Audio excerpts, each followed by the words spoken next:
This is Pranav from Solve Expo. And यहाँ पे हम पिच डेक कैसे बनानी है हमारी राउंड थ्री के लिए, उसके टेम्पलेट और उसके बारे में डिस्कस कर रहे होंगे। सबसे पहले आपको मैं बता दूं कि जो भी आप पीपीटी बनाने वाले हैं, उसकी डिज़ाइनिंग, थीम, कलर्स, ये सब आपकी चॉइस है। कैसे आप कंटेंट को किस जगह शिफ्ट कर रहे हैं, ये सब आपकी चॉइस है। इवन कौन कौन से लोगोज आप लगाना चाहो वो भी आपकी चॉइस है। बट यहाँ पे एक आइडिया टेम्पलेट आपको इसलिए प्रोवाइड किया है जो आपको थोड़ा क्लैरिटी मिल पाए। सबसे पहले कंटेंट में आपका आइडिया नेम, टाइटल या फिर जो भी स्टार्टअप का नेम है वो, फिर टीम नेम और वन लाइन पिच बहुत ज़रूरी होती है किसी भी आइडिया को हम एक लाइन में समझने के लिए, जजिस के लिए।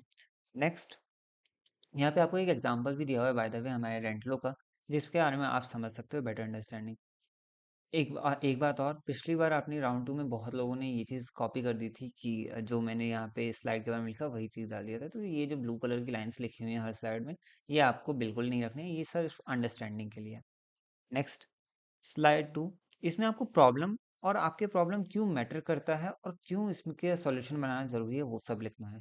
Just like clearly define the problem, who is facing it, कौन आपके टारगेट यूजर्स हैं और आपने कौन सा पेन पॉइंट सॉल्व करने की कोशिश की है वो। ये बहुत कंसाइजली किसी भी पीपीटी या पिच डेक में लिखा जाता है। पिच डेक में आप फोटोज वगैरह यूज करिए जो कि थोड़ा सा अट्रैक्टिव लगे। एंड ज़्यादा पिच डेक्स या किसी भी चीज़ पीपीटी को भरना नहीं होता है वर्ड्स एंड वर्डिंग्स या फिर टेक्स्ट वगैरह से। नेक्स्ट, फिर अगेन यहाँ पे वो सेम एग्जांपल दिया हुआ है। नेक्स्ट, स्लाइड थ्री पे आपको सॉल्यूशन और वैल्यू प्रपोजिशन बहुत ज़रूरी है ये चीज़ डालना, कि आप कैसे किसी भी प्रोडक्ट में के साथ वैल्यू ऐड कर रहे हो किसी भी पर्सन को जो भी आपको पे करने वाला है वो, और आपने सॉल्यूशन क्या सोचा है उसके बारे में यहाँ पे लिखना है। देन अगेन एक और एग्जांपल यहाँ पे दिया हुआ है।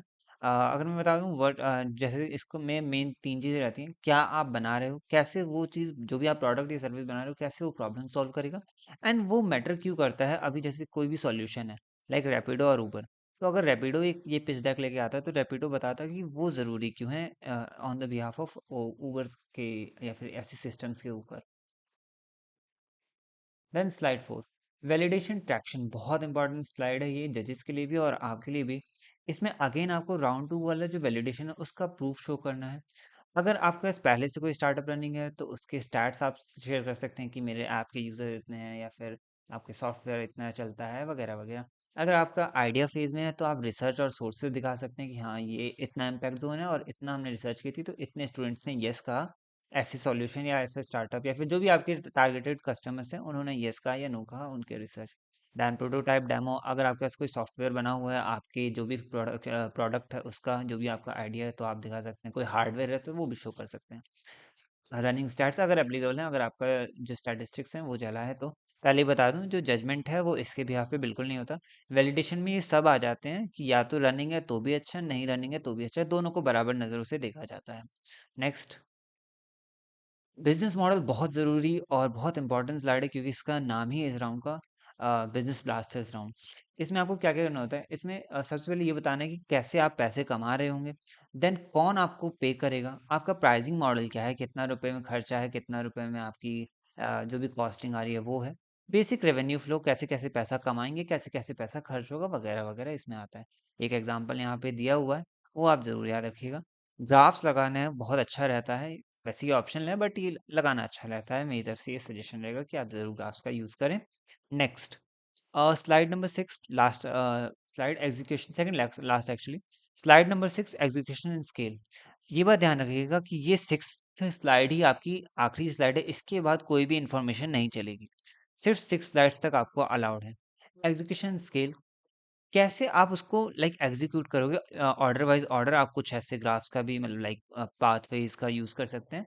कुछ भी आपको जो भी फोटोज वगैरह अच्छा लगे वो यूज कर सकते हैं। तो कैसे आप उसे एग्जीक्यूट करोगे, कैसे स्टार्ट करोगे, अगर आपका फर्स्ट स्टेप रखने वाले हो तो कैसे स्टार्ट करोगे, रिसोर्स क्या क्या लगेंगे, कितने पैसे स्टार्टिंग में लग सकते हैं, आप क्या चाह रहे हो और कैसे क्या रोड मैप है बेसिकली इसका, वो आपको दिखाना है। और अगर एक बार ये स्टार्टअप हो गया तो अब एक सिटी से या फिर एक कॉलेज से दो कॉलेज से चार कॉलेज, जो भी आपका टारगेटेड एरिया है वो कैसे आप इंक्रीज कर रहे होंगे वो उसने आपको बताना है।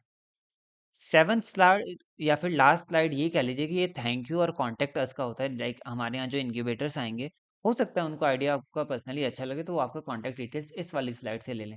बट अगेन मैं कह दूं ये सेवन्थ स्लाइड में आपको बिल्कुल बोलने नहीं दिया जाएगा, जस्ट आपको थैंक यू करके खत्म करना है। उसके बाद आपका Q&A राउंड शुरू होगा जजेस के साथ, तब तक ये स्लाइड बैकग्राउंड में लगी रहेगी। तो इससे आपका बेसिकली नेटवर्किंग का प्रॉफिट होता है। सो यस, बेसिक बेसिक से आप ये समझिए कि 6 स्लाइड तक ही आपको इन्फॉर्मेटिव रहना है, लास्ट में वो फिर पब्लिक के लिए होती है, लाइक जो भी ऑडियंस आने वाली है। So that's all from my side.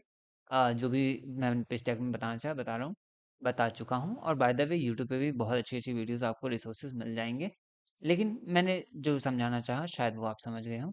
बाकी very good luck for the next round and would love to see you winning that.